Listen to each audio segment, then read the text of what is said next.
എടാ next module 3-ലെ non ഫിക്ഷനാണ് നമ്മൾ ഫോക്കസ് ചെയ്യുന്നത്. അതിനകത്ത് the language of African literature by Ngugi wa Thiong'o. So ഈ എൻഗൂഗി വ തിയോങ്കോ എന്ന് പറയുന്നൊരു കെനിയൻ റൈറ്ററാണ്. പിന്നെ ഈസ്റ്റ് ആഫ്രിക്കൻ നോവലിസ്റ്റാണ് അദ്ദേഹം. പിന്നെ അദ്ദേഹത്തിന്റെ വർക്ക്സിനകത്ത് നമുക്ക് കാണാൻ സാധിക്കുന്നതെന്ന് വെച്ച് കഴിഞ്ഞാൽ പൊളിറ്റിക്കൽ, കൾച്ചറൽ അല്ലെങ്കിൽ സോഷ്യൽ പ്രോബ്ലംസ് ഇൻ കെനിയൻ റൈറ്ററാണെന്ന് നമുക്ക് നേരത്തെ പറഞ്ഞില്ല. അപ്പോൾ കെനിയയിലുള്ള സോഷ്യൽ, കൾച്ചറൽ, പൊളിറ്റിക്കൽ ആയിട്ടുള്ള പ്രശ്നങ്ങളെയൊക്കെ ഡിസ്കസ് ചെയ്യുന്നത് ഇദ്ദേഹത്തിന്റെ വർക്ക്സിലൂടെയാണ്. ഓക്കെ. പിന്നെ ഇദ്ദേഹത്തിന്റെ രാജ്യത്തുള്ള ഒപ്രസ്ഡ് പീപ്പിളിനെ കുറിച്ചും അണ്ടർ പ്രിവിലേജ്ഡ് പീപ്പിളിനെ കുറിച്ചുമാണ് ഇദ്ദേഹത്തിന്റെ വർക്ക്സിൽ എഴുതുന്നത്. ആൻഡ് കൂടുതലും ഇൻജസ്റ്റിസിനെ കുറിച്ച്, ഓപ്പറേഷനെ കുറിച്ച്, കെനിയൻ പീപ്പിളിൽ, അതായത് കെനിയയിലുള്ള പാവപ്പെട്ട ആളുകളുടെ കാര്യങ്ങളെ കുറിച്ചൊക്കെയാണ് ഇദ്ദേഹം എപ്പോഴും എഴുതുന്നത്. ഇദ്ദേഹത്തിന് 2-3 വർക്ക്സ് പഠിച്ച് വെക്കാൻ പറ്റുന്നതാണെന്നുണ്ടെങ്കിൽ നോക്കി വെക്കുക കേട്ടോ. ഇനി ഇതിനകത്ത് ലാംഗ്വേജ് ഓഫ് ആഫ്രിക്കൻ ലിറ്ററേച്ചർ എന്ന് പറയുന്നത് ഡീകോളനൈസിംഗ് ദ മൈൻഡ് എന്ന് പറയുന്ന ഒരു കളക്ഷൻ ഓഫ് എസ്സേസ് ഉണ്ട്. ലാംഗ്വേജിനെ കുറിച്ചും ലാംഗ്വേജ് എങ്ങനെയാണ് ഒരു നേഷന് ഐഡന്റിറ്റി ഉണ്ടാക്കി കൊടുക്കുന്നതെന്നും അതിന്റെ ഹിസ്റ്ററി ആയിട്ടും കൾച്ചറുമായിട്ടും എങ്ങനെ റിലേറ്റഡ് ആണെന്നും പറയുന്നു. ഒരു ബുക്കാണ് ഡീകോളനൈസിംഗ് ദ മൈൻഡ്. അത് കുറേ കളക്ഷൻ ഓഫ് എസ്സേസ് ആണ്. ആ ഡീകോളനൈസിംഗ് ദ മൈൻഡ് എന്നുള്ള എസ്സേ ബുക്കിനകത്ത് നിന്ന്, കളക്ഷൻ ഓഫ് എസ്സേസിൽ നിന്ന് എടുത്തിട്ടുള്ള ഒരു ചാപ്റ്ററാണ് language of African literature. Okay. So decolonising the mind എന്ന് വെച്ച മീനിങ് എന്താണ്? ഡീകോളനൈസേഷൻ എന്ന് വെച്ച് കഴിഞ്ഞാൽ എന്താണ്? ഇപ്പോൾ ഒരു രാജ്യത്തിന്റെ കീഴിലുണ്ടായിരുന്ന, കോളനൈസ്ഡ് ആയിട്ടിരുന്ന ഒരു സ്ഥലം അല്ലെങ്കിൽ ഒരു രാജ്യം, അതിനകത്തുനിന്ന് കോളനൈസേഴ്സ് ഇറങ്ങി പോകുമ്പോൾ അല്ലെങ്കിൽ കോളനി ആയിട്ട് അത് കോളനി അല്ലാതായി ആ രാജ്യം മാറുമ്പോൾ അല്ലെങ്കിൽ ആ സ്ഥലം മാറുമ്പോൾ അതിനെ നമുക്ക് ഡീകോളനൈസ്ഡ് എന്ന് പറയാം. സോ ഡീകോളനൈസിംഗ് ദ മൈൻഡ് എന്നാണ് ഇവിടെ പറഞ്ഞേക്കുന്നത്. ഡീകോളനൈസിംഗ് ദ മൈൻഡ് എന്ന് പറയുമ്പോൾ ഇവിടെ എന്തിനെ കുറിച്ചാണ് പറയുന്നതെന്ന് വെച്ചാൽ ലാംഗ്വേജ് ചോയ്സ്, അതായത് ഒരു പോസ്റ്റ് കോളനി, അതായത് പണ്ട് കോളനി ആയിട്ടിരുന്ന രാജ്യത്തിന്റെ ലാംഗ്വേജിനെ കുറിച്ച്, അതിന്റെ ഒറിജിനൽ ലാംഗ്വേജിന്റെ ഇമ്പോർട്ടൻസിനെ കുറിച്ചാണ് പറയുന്നത്. ഇപ്പം ബ്രിട്ടൻ അല്ലെങ്കിൽ യൂറോപ്യൻ കൺട്രീസ് ആരെങ്കിലും അത് നമ്മളെ കോളനിയാക്കിയാൽ അവരുടെ ലാംഗ്വേജ് ആയിരിക്കും നമ്മളിൽ ഇമ്പോസ് ചെയ്യുന്നത്. സോ ഇവിടെ റൈറ്റർ എന്തിനെ കുറിച്ചാണ് പറയുന്നതെന്ന് വെച്ചാൽ നമ്മുടെ ഒറിജിനൽ ലാംഗ്വേജ്, ആ കൺട്രിയുടെ ഒറിജിനൽ ലാംഗ്വേജിന് വേണം കൂടുതൽ ഫോക്കസ് കൊടുക്കാൻ, അല്ലാതെ കോളനൈസറിന്റെ ലാംഗ്വേജിനല്ല നമ്മൾ ഒരിക്കലും ഫോക്കസ് കൊടുക്കേണ്ടത്. അപ്പം ആ ഒരു ഡിബേറ്റിനെ കുറിച്ചാണ് ഈ ഒരു വർക്കിനകത്ത് പറഞ്ഞു പോകുന്നത്. ആൻഡ് അത് മാത്രമല്ല, ആഫ്രിക്കയ്ക്ക് എപ്പോഴും വെസ്റ്റിൽ നിന്നുള്ള കൺട്രോളിൽ നിന്ന് ഫ്രീ ആകണം എന്നുണ്ടെങ്കിൽ എന്ത് ചെയ്യണം? യൂറോപ്യൻ ലാംഗ്വേജസിനെ നമ്മൾ റീപ്ലേസ് ചെയ്തിട്ട് ആഫ്രിക്കയിലുള്ള നേറ്റീവ് ലാംഗ്വേജസിനെ നമ്മൾ ഫോക്കസ് ചെയ്യുക. ഇതിൽ ഈ ഒരു ഡിബേറ്റ് അല്ലെങ്കിൽ ഈ ഒരു സബ്ജക്റ്റാണ് നമ്മൾ ഇതിനകത്ത് ഡിസ്കസ് ചെയ്യുന്നത്. അത് മാത്രമല്ല, ലിംഗ്വിസ്റ്റിക് ഡീകോളനൈസേഷനെ കുറിച്ചാണ് നമ്മൾ ഇതിനകത്ത് സംസാരിക്കുന്നത്. ഓക്കെ. ഈ ഒരു ഡീകോളനൈസിംഗ് ദ മൈൻഡ് എന്നുള്ള ബുക്കിന് 4 ചാപ്റ്ററാണുള്ളത്. The language of African literature, the language of African theatre, the language of African fiction, the quest for relevance. ഇങ്ങനെ 4 ചാപ്റ്ററാണുള്ളത്. അതിലെ ഫസ്റ്റ് ചാപ്റ്റർ ആയിട്ടുള്ള ലാംഗ്വേജ് ഓഫ് ആഫ്രിക്കൻ ലിറ്ററേച്ചറാണ് നമുക്ക് പഠിക്കാനുള്ളത്. ഓക്കെ. സോ ഈ ഒരു ബുക്ക് എന്തിനെ കുറിച്ചാണ് പറഞ്ഞതെന്ന് വെച്ചാൽ പറഞ്ഞത് ലിംഗ്വിസ്റ്റിക് ഡീകോളനൈസേഷനെ കുറിച്ചാണ് സംസാരിക്കുന്നത്, അല്ലെങ്കിൽ റോൾ ഓഫ് ലാംഗ്വേജ് ഇതിനെക്കുറിച്ചാണ് പറയുന്നത്. അതായത് ഇംഗ്ലീഷ് ലാംഗ്വേജ് എല്ലാവരും ഉപേക്ഷിച്ചിട്ട് ആഫ്രിക്കൻ റൈറ്റേഴ്സ് പോലും എന്ത് ചെയ്യണം? അവരുടെ നേറ്റീവ് ലാംഗ്വേജിൽ എഴുതി തുടങ്ങുക. അതാണ് ഇതിനകത്ത് ഫോക്കസ് ചെയ്യുന്നത്. So summary page number 137 language of African literature എന്ന് പറയുന്നത് എന്താണ്? ഫസ്റ്റ് ചാപ്റ്ററാണ് എൻഗൂഗിയുടെ ഡീകോളനൈസിംഗ് ദ മൈൻഡ് എന്നുള്ള ആ ഒരു ബുക്കിനകത്ത് നിന്നുള്ള. സോ അതിനകത്ത് ആരെക്കുറിച്ചൊക്കെയാണ് പറയുന്നത്? ആഫ്രിക്കൻ ഓതേഴ്സിന്റെ അടുത്ത് പറയുവാണ് അവരുടെ ഓൺ ലാംഗ്വേജസിൽ എഴുതി തുടങ്ങും. അല്ലാതെ എന്നാൽ മാത്രമേ നമ്മുടെ ആളുകൾക്ക് ഫ്രീഡം കിട്ടത്തുള്ളൂ, അല്ലെങ്കിൽ എന്നാൽ മാത്രമേ നമ്മുടെ ആളുകൾ ഫേസ് ചെയ്ത ആ റവല്യൂഷന് അല്ലെങ്കിൽ നമ്മുടെ ആളുകൾ ഫേസ് ചെയ്ത ആ സ്ട്രഗിൾസിനെല്ലാം മീനിങ് കിട്ടണം എന്നുണ്ടെങ്കിൽ നമ്മൾ എന്ത് ചെയ്യണം?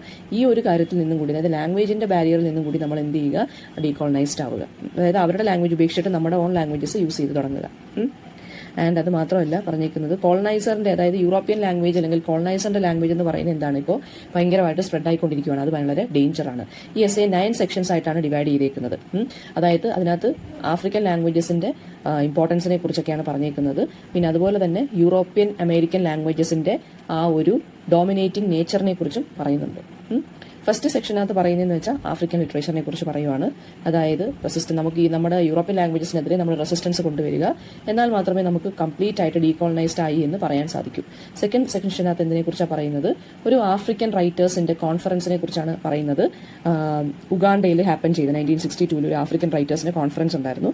ആ കോൺഫറൻസ് എന്തായിരുന്നു എന്ന് വെച്ചാൽ അതിന്റെ ടൈറ്റിൽ ഇങ്ങനെ ആയിരുന്നു: A conference of African writers of English expression. പക്ഷെ ആ കോൺഫറൻസിനകത്ത് എന്ത് ചെയ്തു? ആഫ്രിക്കൻ ലാംഗ്വേജസിൽ എഴുതിക്കൊണ്ടിരുന്ന ആളുകളെ അതിനകത്ത് നിന്ന് എക്സ്ക്ലൂഡ് ചെയ്തു. അപ്പോൾ ആ ഒരു ഐറണിയെക്കുറിച്ചും ഇതിനകത്ത് പറയുന്നുണ്ട്. അതായത് ആഫ്രിക്കൻ റൈറ്റേഴ്സിന് വേണ്ടിയുള്ള കോൺഫറൻസിൽ അവരാരെ മാത്രമാണ് ഇൻക്ലൂഡ് ചെയ്തത്? ഇംഗ്ലീഷിൽ എഴുതുന്ന ആഫ്രിക്കൻ റൈറ്റേഴ്സിനെ മാത്രമാണ് അവർ ഇൻക്ലൂഡ് ചെയ്തത്. ആഫ്രിക്കൻ ലാംഗ്വേജസിൽ അല്ലെങ്കിൽ നോൺ നേറ്റീവ് ലാംഗ്വേജിൽ എഴുതുന്ന ആളുകളെ അവർ എക്സ്ക്ലൂഡ് ചെയ്തു. ഇതായിരുന്നു ലാംഗ്വേജിന്റെ പ്രശ്നം എന്നാണ് പറഞ്ഞേക്കുന്നത്. സോ ഇതിന് തേർഡ് സെക്ഷനകത്ത് പറഞ്ഞേക്കുന്നതെന്ന് വെച്ച് കഴിഞ്ഞാൽ അദ്ദേഹത്തിന്റെ ചൈൽഡ്ഹുഡിലെ എക്സ്പീരിയൻസിനെ കുറിച്ചാണ് പറഞ്ഞേക്കുന്നത്. അതായത് ഇദ്ദേഹത്തിന്റെ വില്ലേജ് ലെസൺസിനെ കുറിച്ച് പറയുന്നു. ഇദ്ദേഹത്തിന്റെ നേറ്റീവ് ലാംഗ്വേജ് ആയിട്ടുള്ള ഗിക്കുയെ കുറിച്ച് പറയുന്നുണ്ട്. അത് വളരെ മ്യൂസിക്കൽ ലാംഗ്വേജ് ആണ്, വളരെ മാജിക്കൽ ലാംഗ്വേജ് ആണ്. ആൻഡ് ഇംഗ്ലീഷ് എന്ന് പറയുന്നത് അദ്ദേഹം സ്കൂളിൽ വെച്ചാണ് ഫോഴ്സ് ചെയ്താണ് അദ്ദേഹത്തിന് ഇംഗ്ലീഷ് പഠിപ്പിച്ചത് സ്കൂളിൽ വെച്ചിട്ട്. പിന്നെ എന്താണ്? ഇംഗ്ലീഷ് നല്ലോണം സംസാരിക്കാൻ പറ്റുമെങ്കിൽ അയാൾ വളരെ സ്മാർട്ടാണ് എന്നുള്ള രീതിയിലായിരുന്നു ജഡ്ജ് ചെയ്തിരുന്നത് ആ സമയത്ത്. ആൻഡ് മദർ ടങ്ങിന്റെ യൂസ് എന്ന് പറയുന്നത് ബാൻ ചെയ്തിരുന്നു. ഇദ്ദേഹത്തിന്റെ ചൈൽഡ്ഹുഡ് ടൈമിൽ. 4th സെക്ഷൻ എന്ന് പറയുന്നത് ഇതിനെക്കുറിച്ചൊരു തിയറട്ടിക്കലായിട്ട് ഇദ്ദേഹം സംസാരിക്കുകയാണ് ഈ ലാംഗ്വേജിനെ കുറിച്ച്. അതായത് മോസ്റ്റ് ഓഫ് ദി റൈറ്റേഴ്സ് എന്ന് പറയുന്നത് അവരുടെ മദർ ടങ്ങിൽ എഴുതണം, അല്ലാതെ യൂറോപ്യൻ ലാംഗ്വേജിൽ എഴുതരുത്. അതിനെ ഒരു ഡിബേറ്റ് ആയിട്ടാണ് അദ്ദേഹം 4th സെക്ഷനിനകത്ത് പറഞ്ഞു പോകുന്നത്. ആൻഡ് ഇദ്ദേഹത്തിന് അനുസരിച്ച് പിന്നെ അക്കോർഡിംഗ് ടു എൻഗൂഗി ലാംഗ്വേജിന് 2 മെയിൻ യൂസസ് ആണുള്ളത്. ഫസ്റ്റ് യൂസ് എന്ന് പറയുന്നത് എന്താണ്? It is use for communication. And language എന്ന് പറയുന്നത് നമ്മൾ എവരുടെ യൂസ് ഓഫ് ലാംഗ്വേജ് എന്ന് പറയുന്നത് എന്തിനാണ്? നമ്മുടെ കമ്മ്യൂണിക്കേഷന് വേണ്ടി മാത്രമാണ് നമ്മുടെ language first and foremost reason എന്ന് പറയുന്നത്, അല്ലെങ്കിൽ യൂസേജ് എന്ന് പറയുന്നത്. എന്നാൽ മാത്രമേ നമുക്ക് സൊസൈറ്റിയായിട്ട് നമുക്ക് റിലേറ്റഡ് ആയിട്ട് പോകാൻ പറ്റുകയുള്ളൂ, ഇന്ററാക്ട് ചെയ്ത് പോകാൻ പറ്റുകയുള്ളൂ. നെക്സ്റ്റ് യൂസ് എന്ന് പറയുന്നത് എന്താണ്? ലാംഗ്വേജ് എന്ന് പറയുന്നത് ആളുകളുടെ നമ്മുടെ കൾച്ചറിന്റെ ഒരു ഐഡന്റിറ്റിയാണ്. കൾച്ചർ, നമ്മുടെ കൾച്ചറിനെ ക്യാരി ചെയ്ത് പോകാനും എക്സ്പ്രസ് ചെയ്യാനും പറ്റിയ ഒരു കാര്യമാണ് ലാംഗ്വേജ് എന്ന് പറയുന്നത്. അതായത് കൾച്ചറുമായിട്ട് ബന്ധം എന്ന് പറയുമ്പോൾ എന്താണ്? കൾച്ചറുമായിട്ടെന്ന് പറയുമ്പോൾ എല്ലാം വരും. ഹിസ്റ്ററി വരും, റിലിജൻ വരും, അല്ലേ, പൊളിറ്റിക്സ് വരും, എല്ലാം ആയിട്ട്. അപ്പം ഒരു ലാംഗ്വേജ് എന്ന് പറയുന്നത് ഒരു കൾച്ചർ, ഒരു ജനക്കൂട്ടത്തിന്റെ, ഒരു ജനവിഭാഗത്തിന്റെ ഹിസ്റ്ററി ആയിട്ടും അവരുടെ എക്സ്പീരിയൻസുമായിട്ടും കൾച്ചർ, റിലിജനുമായിട്ടും പൊളിറ്റിക്സുമായിട്ടും ഒക്കെ റിലേറ്റഡ് ആണ്. സോ ലാംഗ്വേജും കൾച്ചറും തമ്മിലുള്ള റിലേഷൻഷിപ്പാണ് നെക്സ്റ്റ് യൂസേജ് എന്ന് പറയുന്നത്. ഓക്കെ, അപ്പം ഒരു കൂട്ടം ആളുകളുടെ ഐഡന്റിറ്റിയാണ് സത്യം പറഞ്ഞു കഴിഞ്ഞാൽ, കൾച്ചറൽ ഐഡന്റിറ്റിയാണ് സത്യം പറഞ്ഞു കഴിഞ്ഞാൽ ലാംഗ്വേജ് എന്ന് പറയുന്നത്. ദെൻ 5th സെക്ഷനകത്ത് നെൻഗൂഗി പറയുന്നതെന്ന് വെച്ച് കഴിഞ്ഞാൽ ഫോറിൻ ലാംഗ്വേജസ് സത്യം പറഞ്ഞു കഴിഞ്ഞാൽ ഈ കോളനൈസേഴ്സ് വരുമ്പോൾ ഫോറിൻ ലാംഗ്വേജസ് ആ കോളനി ആക്കി വെച്ചേക്കുന്ന രാജ്യങ്ങളുടെ മുകളിൽ ഫോഴ്സ്ഫുൾ ആയിട്ട് ഇമ്പോസ് ചെയ്യുന്നു. അതിനെക്കുറിച്ചാണ്. അതായത് അവർ ആ ഫോറിൻ ലാംഗ്വേജ് വഴി ഈ ആളുകളെ കൺട്രോൾ ചെയ്യുന്നു, അവരുടെ വെൽത്തിനെ കൺട്രോൾ ചെയ്യുന്നു, അവരെ ഡോമിനേറ്റ് ചെയ്യുകയാണ് ലാംഗ്വേജസ് വഴി. അതായത് സോ അവരെങ്ങനെയാണ് ഇത് ചെയ്യുന്നതെന്ന് വെച്ച് കഴിഞ്ഞാൽ അവരുടെ ലാംഗ്വേജ് അവർ സ്കൂളുകളിൽ ഇൻട്രൊഡ്യൂസ് ചെയ്യുന്നു. അതായത് റിട്ടൺ ഫോമിലും സ്പോക്കൺ ഫോമിലും ഉള്ളതിനെല്ലാം ഇവരുടെ ലാംഗ്വേജ് ആണ് ഇൻട്രൊഡ്യൂസ് ചെയ്യാണ് ചെയ്യുന്നത്. ദെൻ അടുത്ത സെക്ഷനകത്ത് എന്താണ് പറയുന്നത്? How writing is use to describe the situation. അതായത് എങ്ങനെയാണ് ലിറ്ററേച്ചർ അല്ലെങ്കിൽ റൈറ്റിംഗ് ഒരു തരത്തിലുള്ള റെസിസ്റ്റൻസ് അല്ലെങ്കിൽ ചെറുത്തുനിൽപ്പ് നമുക്ക് സാധ്യമാക്കി തരുന്നത്. അതായത് ലാംഗ്വേജ് എന്നുള്ള ആ ഒരു ഫോറിൻ ലാംഗ്വേജിന്റെ ഡോമിനേഷനിൽ നിന്ന് നമ്മുടെ ലിറ്ററേച്ചർ എങ്ങനെയാണ് നമ്മളിൽ നിന്ന് നമ്മളെ ഫ്രീ ആക്കുന്നത്. അപ്പോൾ അത് പറയുകയാണ് ലിറ്ററേച്ചർ വഴി നമുക്ക്, അതായത് ഓൺ ലാംഗ്വേജിൽ നമ്മൾ ലിറ്ററേച്ചർ എഴുതുകയാണെന്നുണ്ടെങ്കിൽ നമുക്ക് ഫോറിൻ ലാംഗ്വേജിന് ഒരു പരിധി വരെ നമുക്ക് തടഞ്ഞു നിർത്താൻ സാധിക്കും. നെക്സ്റ്റ് വൺ എന്ന് പറയുന്നത് he's talking about the farmers. Farmers എന്ന് പറയുന്ന ആളുകൾ ഏത് ലാംഗ്വേജിലായിരിക്കും സംസാരിക്കുന്നത്? നേറ്റീവ് ലാംഗ്വേജിലായിരിക്കും സംസാരിക്കുന്നത് അവരുടെ വീടുകളിൽ. അവർ കാരണമാണ് നേറ്റീവ് ലാംഗ്വേജസ് ശരിക്കും പറഞ്ഞു കഴിഞ്ഞാൽ ഇങ്ങനെ പിന്നെ എലൈവായി പോകുന്നത് പോലും. പിന്നെ യൂറോപ്യൻ ലാംഗ്വേജസിലായിരുന്നു പണ്ടത്തെ ക്യാപിറ്റലിസ്റ്റ് അല്ലെങ്കിൽ റിച്ച് ആയിട്ടുള്ള ആളുകൾ പറഞ്ഞുകൊണ്ടിരുന്നത് അല്ലെങ്കിൽ സംസാരിച്ചുകൊണ്ടിരുന്നത്. പിന്നീട് അവരെന്ത് ചെയ്യുന്നു? അവരവരുടെ ലാംഗ്വേജിന് ഇമ്പോർട്ടൻസ് മനസ്സിലാക്കി പിന്നീട് അവർ തിരിഞ്ഞിട്ടുണ്ട്. അങ്ങനെ 2 റൈറ്റേഴ്സിന്റെ പേര് പേജ് നമ്പർ 139 പറയുന്നുണ്ട് ഒരു 3rd സെന്റൻസിൽ. അതായത് ചില ആളുകൾ എന്ത് ചെയ്യുന്നുണ്ട്? ആദ്യമേ യൂറോപ്യൻ ലാംഗ്വേജസിൽ എഴുതിയിരുന്നു, പിന്നീട് അവരുടെ ലാംഗ്വേജിന് ഇമ്പോർട്ടൻസ് മനസ്സിലാക്കി ഡേവിഡ് ഡിയോപ്പിനെ പോലുള്ളവരൊക്കെ എന്താണ് അവരുടെ ഓൺ നേറ്റീവ് ലാംഗ്വേജിലൊക്കെ എഴുതാൻ തുടങ്ങി. ദെൻ സെക്കൻഡ് ലാസ്റ്റ് സെക്ഷനകത്ത് അവർ പറയുന്നതെന്ന് വെച്ച് കഴിഞ്ഞാൽ എന്താണ്? റൈറ്ററും ഒരു ആഫ്രിക്കക്കാരനും തമ്മിലുള്ള ഡിഫറൻസിനെ കുറിച്ചാണ് പറയുന്നത്.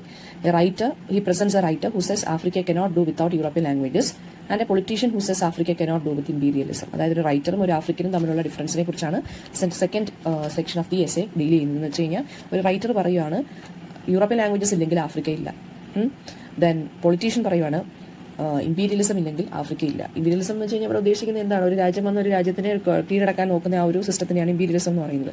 ഈ ഇമ്പീരിയലിസം ഉള്ളതുകൊണ്ടാണ് ശരിക്കും പറഞ്ഞു കഴിഞ്ഞാൽ എന്താണ് ആഫ്രിക്കൻ ലാംഗ്വേജസ് ഗുണമാണെന്നൊക്കെയുള്ള രീതിയിലാണ് ഇവിടെ സംസാരിച്ചിരിക്കുന്നത്. പക്ഷേ ശരിക്കും പറഞ്ഞാൽ എന്താണ്? ഇമ്പീരിയലിസമാണ് ആഫ്രിക്കൻ ലാംഗ്വേജസിൽ ഒരു കൈൻഡ് ഓഫ് കറപ്ഷൻ കൊണ്ടുവരുന്നത്. അതായത് ഇംഗ്ലീഷ് മിക്സ് ആക്കുവാണ് നമ്മുടെ ആഫ്രിക്കൻ ലാംഗ്വേജസ് ഫുള്ള്. ഇംഗ്ലീഷിന്റെ ഇൻഫ്ലുവൻസ് ഉള്ളതുകൊണ്ട് ആഫ്രിക്കൻ ലാംഗ്വേജസിന്റെ ആ ഒരു ഒറിജിനാലിറ്റി നഷ്ടപ്പെട്ടുകൊണ്ടിരിക്കുകയാണ്. അങ്ങനെ വന്ന ഒരു കൈൻഡ് ഓഫ് ഡിവിഷനാണ് ആഫ്രോ യൂറോപ്യൻ എന്ന് പറഞ്ഞത്, നോട്ട് ആഫ്രിക്കൻ. ഞാൻ പറഞ്ഞല്ലോ ഇംഗ്ലീഷിന്റെ ഇൻഫ്ലുവൻസ് ആഫ്രിക്കൻ ലാംഗ്വേജസിൽ വളരെയധികം ഇതായിട്ട് വന്നു.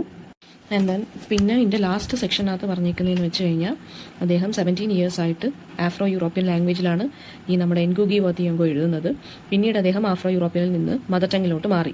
സോ ഈ ഒരു ട്രാൻസ്ഫോർമേഷൻ എന്ന് പറയുന്നത് അദ്ദേഹം പറയുന്നത് ഒരുപാട് നെഗറ്റീവായിട്ടുള്ള ഇഷ്യൂസൊക്കെ ഇദ്ദേഹം ഫേസ് ചെയ്തു. പക്ഷേ എന്നാൽ പോലും ഒരാളുടെ മദർ ടങ്ങിൽ എഴുതുവാണെന്നുണ്ടെങ്കിൽ എന്താണ് ഒരു കോളനൈസറിനെതിരെ നമ്മൾ ഫൈറ്റ് ചെയ്യുന്ന അതേ ഒരു റെവല്യൂഷണറി ഫീലിംഗ് തന്നെയാണ് നമുക്ക് കിട്ടുന്നത്. ദെൻ ഈ കൺക്ലൂഷൻ എങ്ങനെയാണെന്ന് വെച്ച് കഴിഞ്ഞാൽ നേറ്റീവ് ലാംഗ്വേജസ് എന്ന് പറയുന്നത് വളരാൻ നമ്മൾ അനുവദിക്കുക. സോ എന്നാൽ മാത്രമേ നമുക്ക് ഫോറിൻ ലാംഗ്വേജസിനെ അതിന് വെച്ചിട്ട് റീപ്ലേസ് ചെയ്യാൻ പറ്റുകയുള്ളൂ. പിന്നെ യൂറോപ്യൻ ലാംഗ്വേജസിനെയൊക്കെ നമ്മൾ എലിമിനേറ്റ് ചെയ്യാൻ ശ്രമിക്കുക. ആൻഡ് ഈ ഒരു റൈറ്റർ അതിനെക്കുറിച്ചാണ് പിന്നീട് പറഞ്ഞുകൊണ്ടിരിക്കുന്നത്. അതായത് നമ്മുടെ നേറ്റീവ് പീപ്പിളിനും നേറ്റീവ് ലാൻഡിനും നേറ്റീവ് ലാംഗ്വേജിനും ഒക്കെ ഇമ്പോർട്ടൻസ് കൊടുക്കുക. എന്നാൽ മാത്രമേ നമ്മുടെ മൈൻഡ് കംപ്ലീറ്റ് ആയിട്ട് ഡീകോളനൈസ്ഡ് ആകത്തുള്ളൂ എന്ന് പറയുവാണ്. ഓക്കെ, സോ ആഫ്രിക്കൻ ലാംഗ്വേജസ് തന്നെ നമ്മൾ എക്സ്പ്രസ് ചെയ്യാൻ വേണ്ടി മീഡിയമായിട്ട് യൂസ് ചെയ്യുക. പിന്നീട് നമുക്ക് ഇതിന്റെ ക്വസ്റ്റ്യൻ ആൻസേഴ്സ് നോക്കാം. പേജ് നമ്പർ 140 എസ്സേയുടെ ടൈറ്റിൽ ഡീകോളനൈസിംഗ് ദ മൈൻഡ്. അതിനകത്ത് നിന്നുള്ള ഫസ്റ്റ് ചാപ്റ്ററായ ലാംഗ്വേജ് ഓഫ് ആഫ്രിക്കൻ ലിറ്ററേച്ചറാണ് നമുക്ക് പഠിക്കാനുള്ളത്. 1986 ഡീകോളനൈസിംഗ് ദ മൈൻഡ് എന്നുള്ള ബുക്ക് പബ്ലിഷ് ചെയ്തത്. 4 എസ്സേസ് ആണുള്ളത്. ഫസ്റ്റ് സെക്ഷൻസ് എന്ന് പറയുന്നത് 9 സെക്ഷൻസ് ആണുള്ളത് കേട്ടോ ഈ ഒരു ചാപ്റ്ററിൽ. പിന്നെ ഫസ്റ്റ് ചാപ്റ്ററിൻ്റെ പേരാണ് നമുക്ക് പഠിക്കാനുള്ള the language of African literature. പിന്നെ എന്താണ് പറയുന്നത്, ലാംഗ്വേജ് എന്ന് പറയുന്നത് ഒരു നേഷൻ്റെ ഐഡന്റിറ്റിയും ഹിസ്റ്ററിയായിട്ടും കൾച്ചറുമായിട്ടും റിലേറ്റഡ് ആണ്. ദെൻ 2 യൂസസ് ഓഫ് ലാംഗ്വേജ് ഏതൊക്കെയാണെന്ന് മിസ് പറഞ്ഞു, കമ്മ്യൂണിക്കേഷന് വേണ്ടിയും കൾച്ചർ ഓഫ് ദ പീപ്പിളിനെ എക്സ്പ്രസ് ചെയ്യാൻ വേണ്ടിയും. പിന്നെ ഇതിൻ്റെ 2 യൂസസ് ഓഫ് ലാംഗ്വേജ് വളരെ ഇമ്പോർട്ടൻ്റ് ആയിട്ടുള്ള ക്വസ്റ്റൻ ആണ്. ചാപ്റ്റേഴ്സ് ഏതൊക്കെയാണെന്നുള്ളത് ക്വസ്റ്റൻ ചോദിക്കും. പിന്നെ ഓരോ സെക്ഷൻസിനകത്തും ഇയാൾ എന്തിനെക്കുറിച്ചൊക്കെയാണ് പറഞ്ഞേക്കുന്നതെന്നുള്ളതും ചോദിക്കാം കേട്ടോ. പിന്നെ ഓക്കെ, അത്രയേ ഉള്ളൂ ഇതിനകത്ത് നിന്ന് ഇമ്പോർട്ടൻ്റ് ആയിട്ടുള്ള മിസ് പറഞ്ഞ സമ്മറി വെച്ചിട്ടങ്ങ് എഴുതിയാൽ മതി.